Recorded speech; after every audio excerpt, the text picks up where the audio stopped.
सांगोल्याचे आमदार शहाजी बापू पाटील आता आपल्या बरोबर आहेत।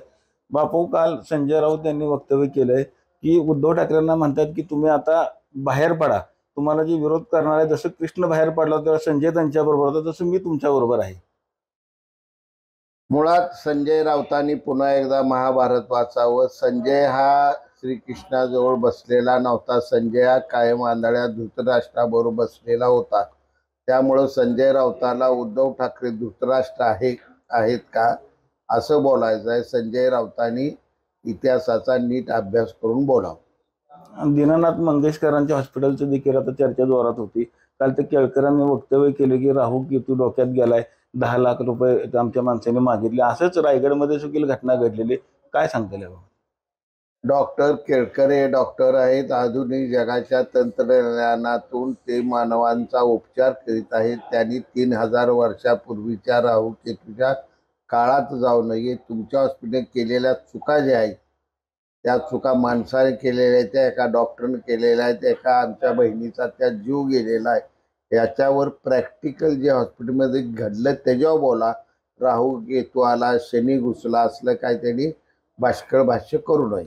पक्षाला अडचणीत आणणारे वक्तव्य अनेक मंत्री आता करतात। काल आपण बघितलं असेल कोकाटेने देखील त्याच पद्धतीने शेतकऱ्यांबाबत वक्तव्य केलं होतं। आज अजित पवारांनी त्यांना खडे बोल सुनावले, काय तुम्ही सल्ला देता? अजितदादा शिस्तीचे आहेत निश्चितपणानं। कोकाटे साहेबांना अजितदादा फार जुने युवक काँग्रेस पासूनचे मित्र आहेत। अजितदादा निश्चितपणाने त्यांना बोलले असतील, यात वावगं काही नाही। परंतु कोकाटे साहेबांचा स्वभाव हा थोडा खेळकर आचकर आहे। त्यांनी त्यांच्या मित्राबरोबर केलेला हा एक खेळकर संवाद आहे, मस्करीतला संवाद आहे, तो फार काय त्यांच्या अंतकरणातला संवाद नाही। काल राहुल गांधींनी अहमदाबादच्या काँग्रेसच्या सभेत एक वक्तव्य केलंय की दलित, मुस्लिम आणि ब्राह्मण याच्यामध्येच अडकलो, त्यामुळे ओबीसीने आमची साथ सोडली। भरकटलेल्या अवस्थेत सध्या काँग्रेस पक्षाची अवस्था झालेली असून राहुल गांधींना हा सगळ्या देशाच्या राजकारणाचा व्याप बौद्धिक दिशा न सोसणारा झालेला आहे। ते देशाचे नेतृत्व करणारे काँग्रेस पक्षाचे नेते आहेत। त्यांनी या देशातला प्रत्येक माणूस हा माझा भारतीय माणूस, माझा माणूस आहे, धर्माची जातीची नावं घेऊन कृपा करून राहुल गांधी सारख्या मोठ्या माणसानं बोलू नये। ट्रम्प भारताला धुवत आहे, विष्णूचा अवतार समजणारे गप्प काय, असं संजय राऊत म्हणतात। विष्णूचा अवतार, कृष्णाचा अवतार, या अवताराचं संजय राऊत का गुतायला लागलाय मला कळ नाही। अरे ट्रम्प, मोदी, ती चीनचं हेज त्याचं जपानचं कशाला बोलायला लागलाय? आज शेअर बाजार जगात कोसळले ट्रम्पच्या भूमिकेमुळं। आणि संजय राऊताला सांग आकडेवारी काढून बघायची, सगळ्यात कमी टक्केवारी शेअर बाजार कोसळला तो भारताचा कोसळला।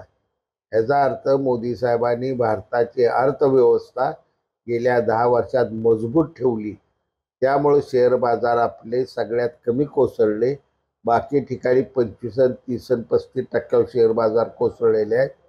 मोदी साहेबांच्यावर टीका करून स्वतःला महत्त्व प्राप्त करून घेऊ नका। वार्डात निवडून या, वार्डात उभा राहा आणि मग पुढचं बोलायला चालू करा। उद्याच्याला उपमुख्यमंत्री येतात, काय नक्की दौरा असणार आहे, कसे कार्यक्रम आहेत? महाराष्ट्र राज्याचे माजी मुख्यमंत्री आणि सध्याचे उपमुख्यमंत्री आदरणीय एकनाथजी शिंदे साहेब हे उद्या महामानव डॉक्टर बाबासाहेब आंबेडकर यांच्या पूर्णाकृती पुतळ्याचं बांधलेल्या स्मारकाच्या अनावरणाला येत आहेत। नगर विकास विभागातून त्यांनी या पुतळ्याच्या स्मारकासाठी सुशोभीकरणासाठी 2 कोटी रुपयाचा भरघोस निधी दिलेला आहे।